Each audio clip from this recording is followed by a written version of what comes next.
Queremos abençoar os nossos irmãos, né? Esses 3 jovens de valor da casa do Senhor, e pedir ao Senhor que nos acrescente muitos mais anos de vida e paz. Amém? Estenda a sua mão abençoadora sobre a vida deles. Senhor, nós te louvamos, meu Deus, pela oportunidade de estar diante do altar do Senhor, diante do teu trono, ó Deus, um lugar santíssimo, te adorando e te bendizendo, ó Senhor, para, ó Deus, te agradecer em favor da vida dos nossos irmãos, ó Deus, da Elizabeth, do Duca, meu Senhor, da Catherine, meu Pai, que estão, ó Deus, celebrando, ó Deus, mais um ano de vida, que celebraram nesta semana, mais um ano de vida na tua presença. Eu te louvo, meu Senhor, porque, meu Deus, tu tens abençoado os teus filhos, que já te conhecem, que te servem, e que tem sido, ó Deus, bênção para a tua casa, que tem sido bênção, ó Deus, para as nossas vidas, e que, ó Deus, nós oramos para também, ó Deus, sejamos bênção para a vida dos teus filhos. Pai, acrescenta a eles cada dia mais, ó Deus, alegria, unção, graça, ó Deus do Senhor, e que o teu Espírito Santo os encha e os faça transbordar de ti para a glória e o louvor do teu nome. Abençoa a família dos teus filhos, porque, meu Pai, nós sabemos que se as famílias estiverem bem, eles também estarão felizes. Pai, estenda a tua mão sobre eles, acrescenta-lhes muitos mais anos de vida e paz, e deles um ministério abençoado, frutífero, para a glória do teu santo nome. Assim oramos, Senhor, e te bendizemos em nome de Jesus. Amém. Amém, amados. Aproveitando que você está de pé, ou em pé, abra sua Bíblia no Evangelho de João, capítulo 14, versículo de número 6.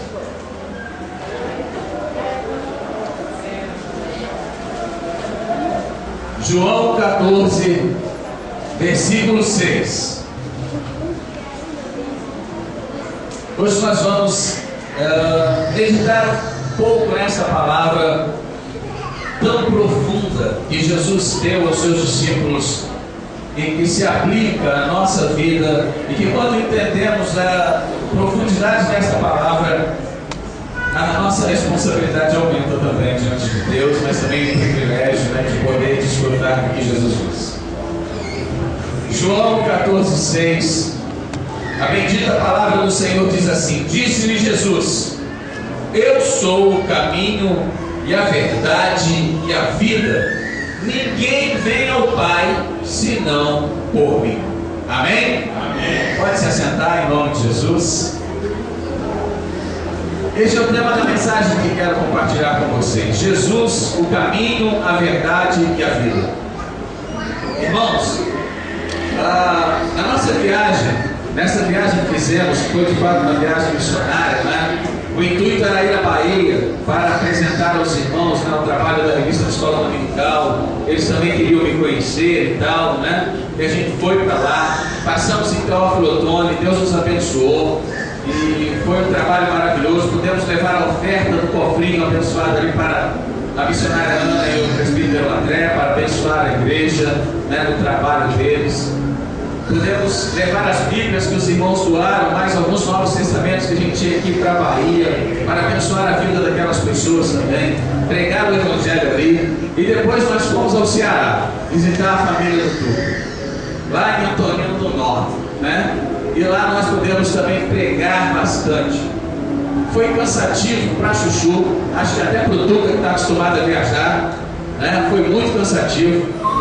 Na volta eu dirigi 16 horas direto, eu nunca dirigi tanto assim na minha vida. Eu peguei o carro em Juazeiro, um pouquinho depois de Juazeiro do Norte, né? Que tem Juazeiro na Bahia, mas um pouquinho depois de Juazeiro do Norte, no Ceará, era 10 horas da manhã. Dirigi no Ceará, atravessei Pernambuco, atravessei a Bahia, nós fomos parar de dirigir lá em Minas Gerais, 100 quilômetros antes de Teófilo Otoni, uma cidade chamada Padre Paraíso. E a gente dormiu ali 5 horas para depois, no outro dia, continuar. E aí Deus nos deu um livramento tremendo. Quando nós chegávamos em Caratinga, uma cidade de Minas, de lá para cá, um pouco antes de Muriaé, que é uma cidade muito conhecida, Caratinga também é, mas algumas pessoas não conhecem. Houve uma tempestade, irmãos, como eu nunca vi na minha vida. Eu nunca vi. Ao vivo é coisa assim, não. Só em filme.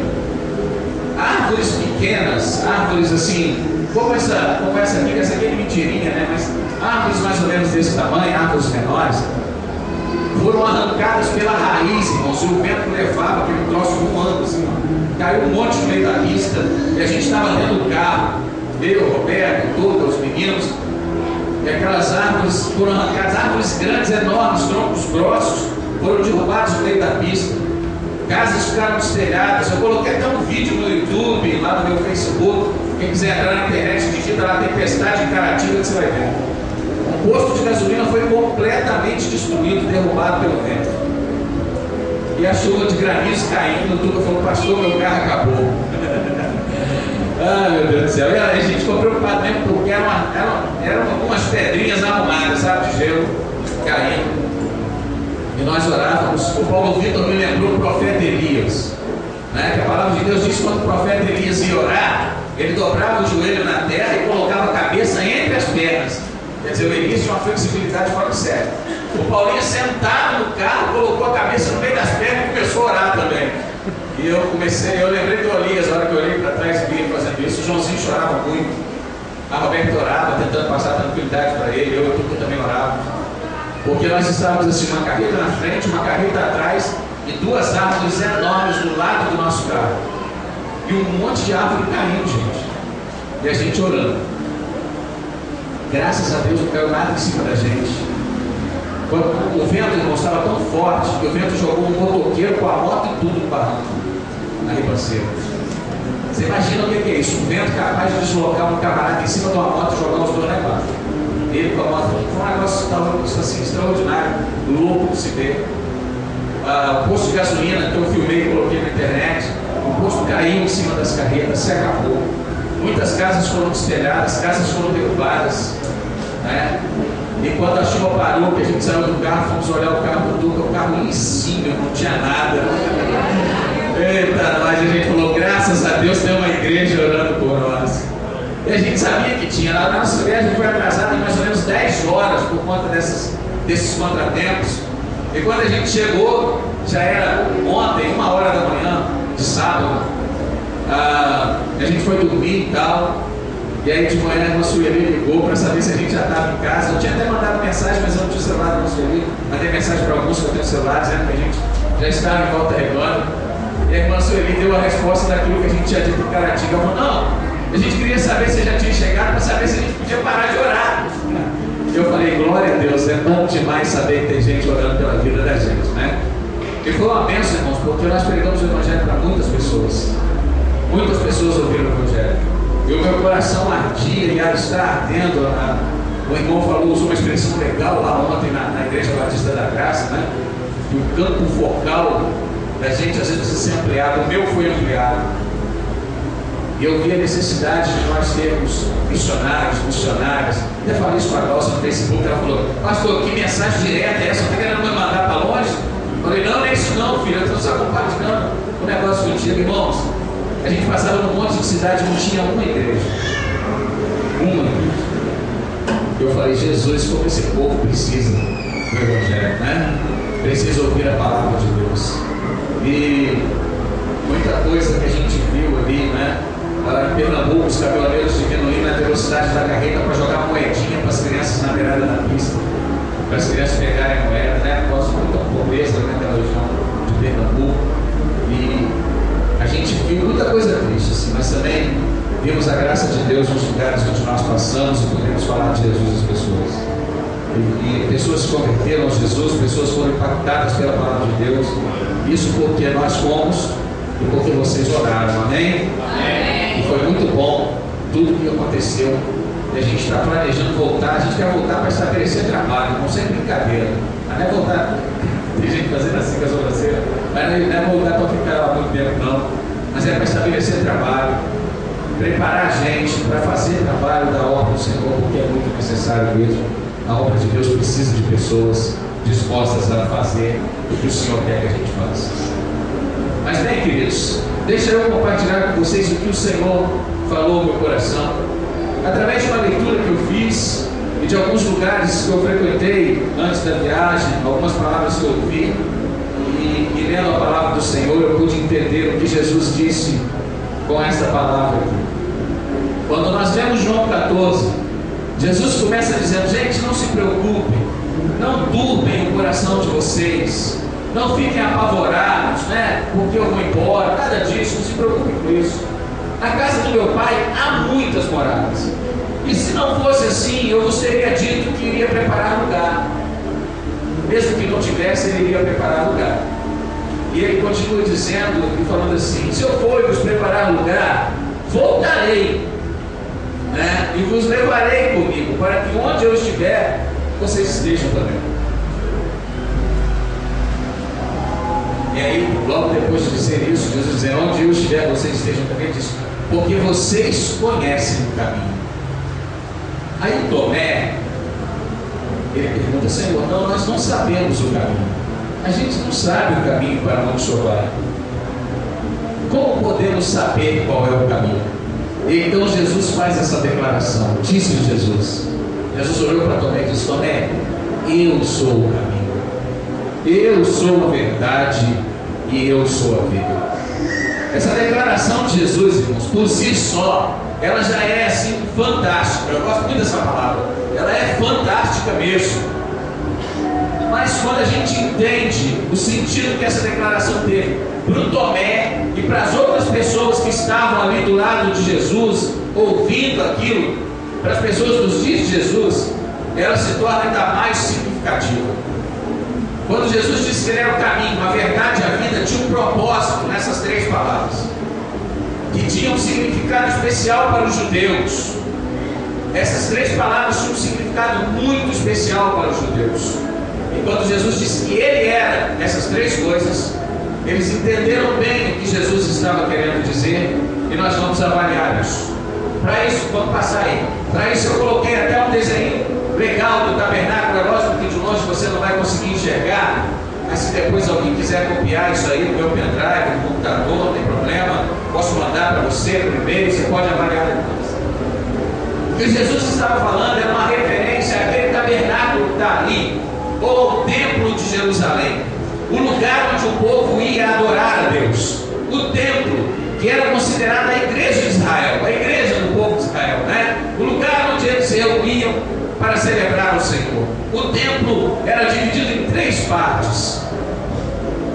A primeira parte, a entrada dele, era chamada de átrio ou pátio, e ali na entrada tinha um altar de bronze, e nesse altar de bronze era onde eram oferecidos os sacrifícios pelo pecado, né? Os sacrifícios, ficou legal, ficava nesse altar de bronze aqui, era onde era oferecido o sacrifício pelo pecado, os sacrifícios voluntários, as ofertas voluntárias ao Senhor. Naquela época não tinha dinheiro como a gente traz ao altar hoje, né? Então as pessoas levavam cabritos, levavam bois, levavam pombinhos, levavam animais, levavam a colheita da sua lavoura para poder oferecer ao Senhor em oferta. E aí no altar de bronze esse animal era sacrificado e queimado ali em sacrifício ao Senhor. Também havia logo depois aqui no átrio um lavatório, uma pia de bronze com água, onde o sacerdote lavava a sua mão lá para se purificar, né, para poder oferecer o sacrifício também. Ele lavava a sua mão para também poder entrar na segunda parte do templo, que era o lugar santo. Lá no lugar santo tinha três móveis, três objetos: uma mesa com 12 pães, um candelabro de 7 pontas e um altar quadradinho que em cima dele tinha um incensário que ficava aceso todos os dias, dia e noite, e era um lugar santo, e ali o sacerdote entrava também. E logo depois desse lugar tinha um terceiro lugar chamado Santo dos Santos, ou lugar santíssimo, e nesse lugar somente uma pessoa podia entrar, o sumo sacerdote, e somente uma vez por ano, no dia do Yom Kippur, no dia da expiação, que os judeus celebraram em setembro, 19 de setembro, que é o ano novo dos judeus, né? E eles celebraram o dia do sacrifício, o dia da expiação do pecado, e uma vez por ano o sacerdote podia entrar ali. Obviamente, como tinha três espaços, três lugares diferentes, haviam três portas, uma para entrar em cada lugar. Essa era a primeira porta. Para entrar no lugar santo tinha mais uma porta, e para entrar no Santíssimo tinha um véu, que era enorme, e que o sumo sacerdote abria aquele véu para entrar ali uma vez por ano. E essas portas tinham nomes. E aí aqui está o significado do que Jesus quis dizer. Jesus estava dizendo para as pessoas que Ele era essas portas. Olha que coisa interessante. Primeiro Jesus disse: eu sou o caminho da salvação, a porta de acesso ao lado. Essa primeira porta aqui, ela era chamada de o caminho. Era o nome dessa porta, o caminho. Ao entrar pelo caminho, a primeira coisa que a pessoa encontrava era o altar do sacrifício. Então, ao entrar no caminho, a primeira coisa que você encontra é o altar do sacrifício. É a cruz de Jesus. Só é possível entrar no caminho, passar pelo caminho, através da cruz. Qualquer um de nós, ao entrar no caminho, entramos por causa da cruz, entramos por causa do sacrifício que o autor aos Hebreus, eu até marquei os textos para ficar mais fácil para a gente achar. O autor aos Hebreus fala-nos sobre esse caminho em Hebreus, no capítulo de número 9, versículos 13, 14 e 22.